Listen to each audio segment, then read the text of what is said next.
Salut tout le monde, c'est Jojol. Comme chaque année, j'ai la possibilité de découvrir en avant-première la nouvelle série S de chez Samsung. Elle vient tout juste d'être présentée. Je vais tous les recevoir très bientôt pour vous faire quelques vidéos dessus. Donc n'hésitez pas, si c'est toujours pas fait, que vous êtes intéressé par ces produits, de vous abonner à la chaîne YouTube et d'appuyer sur le bouton cloche et d'accepter toutes les notifications. Comme ça, vous êtes sûr de ne pas les rater.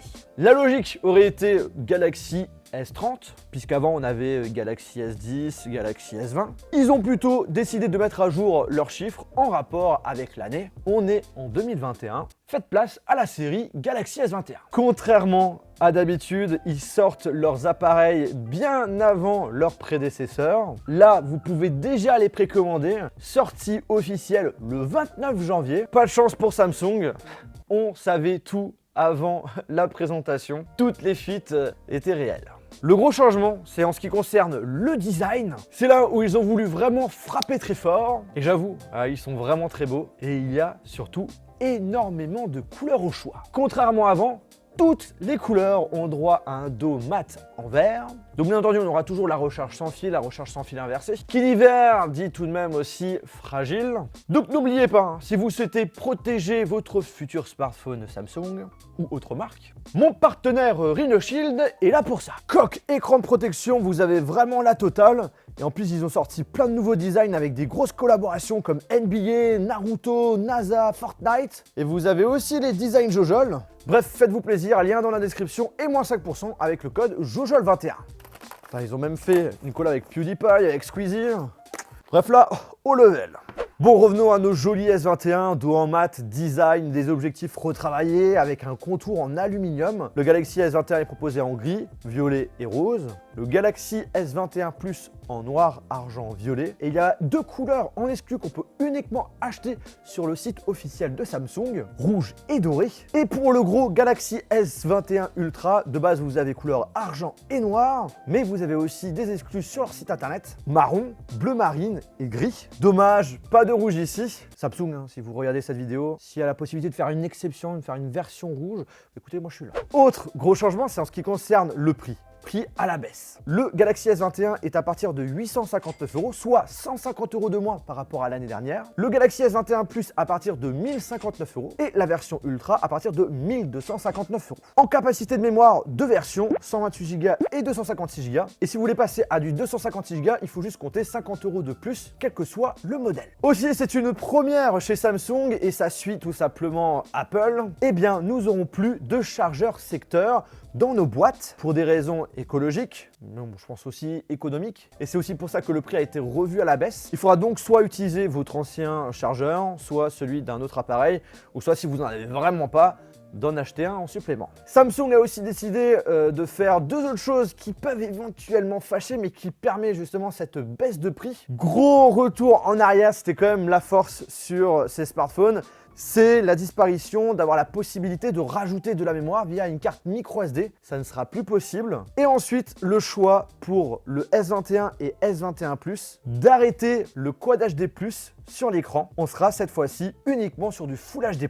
Alors je vous rassure, ça va pas changer vraiment votre vie. En tout cas, si vous êtes un ancien utilisateur et que vous n'avez jamais touché au réglage, parce qu'en effet, sur les anciennes versions, même si on avait du Quad HD+, dès votre premier démarrage, et bien finalement, on était automatiquement sur du Full HD+.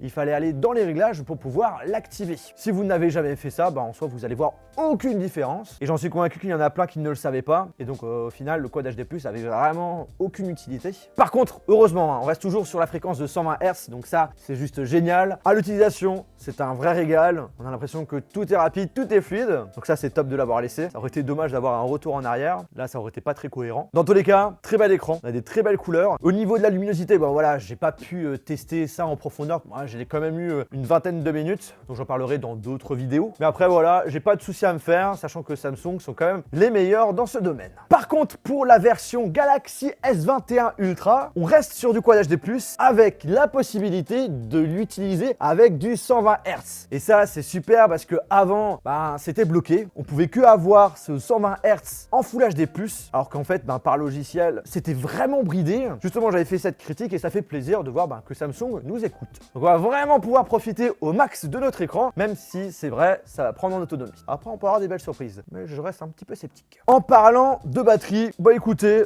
pas trop de jaloux par rapport à l'année dernière. On est vraiment sur la même chose, à part pour le Galaxy S21 Plus qui passe de 4500 mAh à 4800 mAh. Est-ce qu'il y aura un changement en termes d'autonomie? On verra ça. En tout cas pour le Ultra, je l'espère. Point super important, et c'était la force des smartphones l'année dernière, c'est notamment la partie photo et vidéo. Alors à l'arrière, on a complètement les mêmes objectifs. En termes de spec pour les trois, ça reste vraiment très similaire. Mais on a tout de même des améliorations, surtout en faible luminosité, et aussi de l'optimisation en ce qui concerne le traitement, notamment grâce au nouveau processeur. Alors pas de Snapdragon pour l'Europe, mais le Exynos 2100, un petit peu étonné pour le chiffre. Le S21 et S20 Plus ont tout simplement la même chose, pas de jaloux. On a un normal de 12 mégapixels, un grand angle de 12 mégapixels et un téléobjectif de 64 mégapixels qui permet un zoom optique x3. Le Ultra, on a un normal de 108 mégapixels, un grand angle de 12 mégapixels, un téléobjectif de 10 mégapixels et gros changement par rapport à l'année dernière, on a un deuxième téléobjectif. Donc en gros, on va pouvoir faire un zoom optique x3, mais également un zoom optique x10. Alors j'avoue, le x10, il faudra avoir l'utilité, on verra ça. Autre point où je suis super content, on peut enfin faire du 4K 60 fps sur tous les objectifs. Avant, c'était pas le cas. On pourra donc faire du 4K 60 fps avec le grand angle, c'est juste parfait. Aussi, et ça va faire plaisir aux vidéastes, on peut faire du 4K 120 fps. Je pense que ça peut être intéressant de faire des petits tests slow motion. Par contre, vraiment dommage pour la caméra frontale, j'aurais bien aimé avoir une amélioration, c'est pas du tout le cas. C'est la même chose qu'avant, 10 mégapixels pour le S21 et S21 Plus, 40 mégapixels pour la version Ultra.